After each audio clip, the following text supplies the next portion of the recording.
اینٹیں پختہ ہو جائیں، اب انہیں جوڑنا ہے، سیمنٹ سبسٹنس چاہیے، وہ قرآن ہے، یہ جوڑے گا تم۔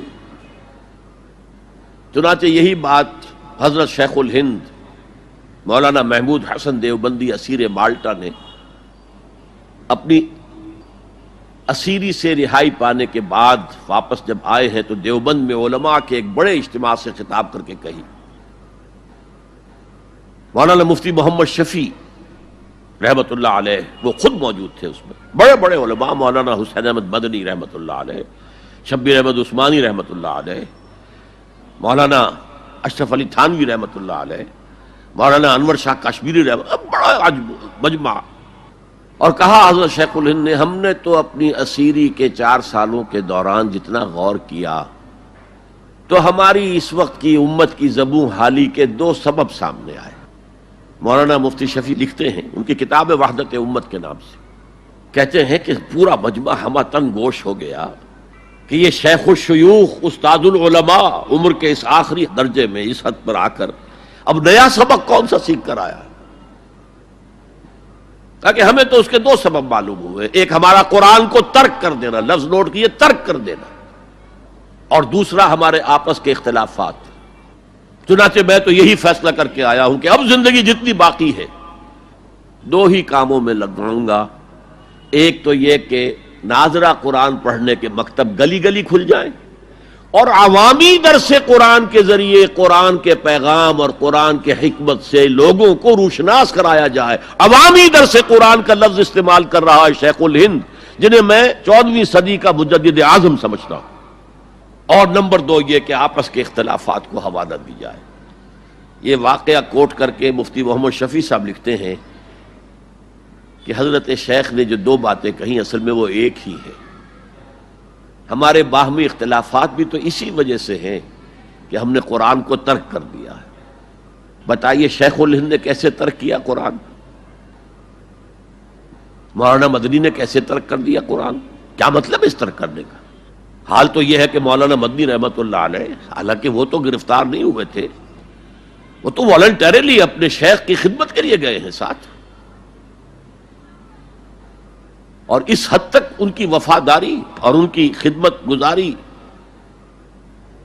کہ رمضان کا مہینہ آیا تو حضرت شیخ الہند نے حسرت کے ساتھ کہا، زندگی میں یہ پہلا رمضان ہوگا کہ تراویح میں قرآن نہیں سن سکیں گے، اس لیے کہ نہ شیخ الہند حافظ تھے، نہ مولانا مدنی حافظ تھے، اور تیسرے ان کے ساتھ ایک اور تھے، ان کا میں نام بھول رہا ہوں، وہ سرحد کے پٹھانوں میں سے تھے،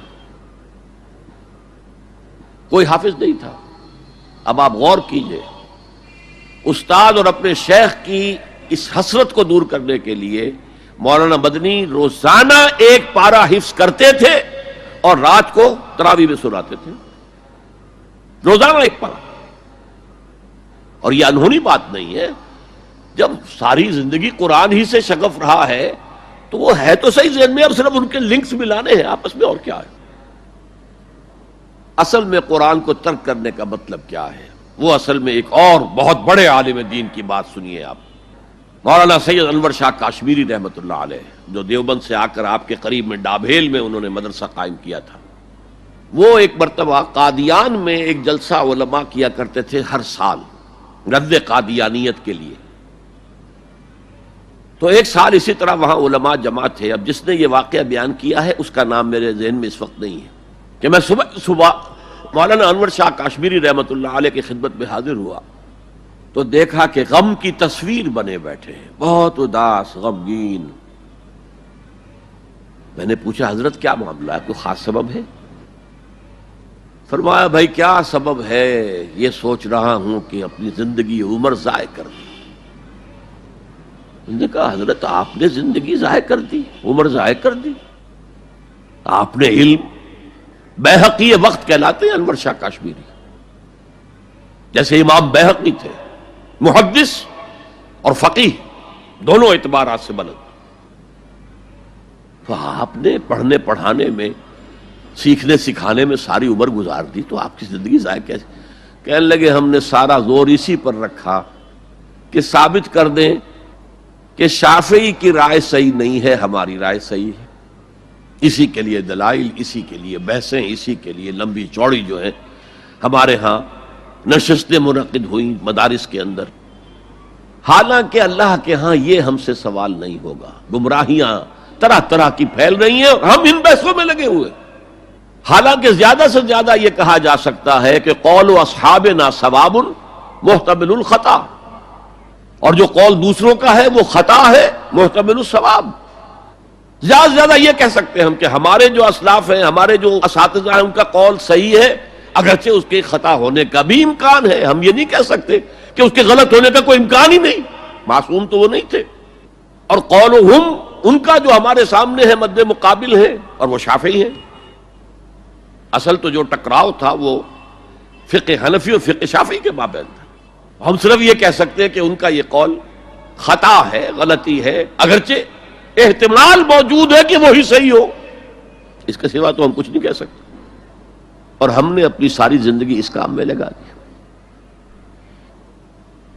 لیکن میں کہہ نہیں سکتا اس پر کتنے رنج اور صدمے کا اظہار کروں کہ مجدد وقت شیخ الہند رحمۃ اللہ علیہ اور بحقی وقت مولانا انور شاہ کاشمیری رحمۃ اللہ علیہ، ان کی ان باتوں کا کوئی اثر ان کے شاگردوں نے قبول نہیں کیا. وہی روش ہے، وہی فقہی بحثیں ہیں. جب میں نے پاکستان میں تحریک خلافت کا آغاز کیا، کچھ احادیث بیان کی، اچھے علماء نے کہا کہ ڈاکٹر صاحب ہم نے تو یہ حدیثیں پہلی مرتبہ آپ سے سنی. یہ حدیثیں جو ہیں یہ ہیں کتاب الملاحم میں، اشراط الساعہ، علامات القیامہ، کتاب الفتن. اور حدیث کے ان ابواب پر تو پہنچتے پہنچتے ہم ایگزاسٹ ہو چکے ہوتے ہیں. ہماری ساری بحثیں جو ہے وہ ختم، اور وقت ختم ہو جاتا ہے ان فقہی بحثوں کے اندر. یہاں تک تو ہم پہنچتے ہی نہیں. بہرحال دوسرا نقطہ جیسا کہ میں نے عرض کیا، پہلا اینٹیں پکاؤ، مضبوط کرو. یا ایھا الذین آمنوا اتقوا اللہ حق تقاتہ ولا تموتن الا وانتم مسلمون. اور دوسرا ان کو جوڑنے کے لیے قرآن کو ایز اے سیمنٹ سبسٹنس استعمال کرو. واعتصموا بحبل اللہ جميعا ولا تفرقوا واذکروا نعمت اللہ علیکم اذ کنتم اعداء فالف بین قلوبکم فاصبحتم بنعمتہ اخوانا وکنتم علی شفا حفرۃ من النار. تم تو تباہی آگ کے گڑھے کے کنارے تک پہنچ گئے تھے، گرا چاہتے تھے. فانقذکم منہا، تو اللہ نے اس سے تمہیں نکالا ہے.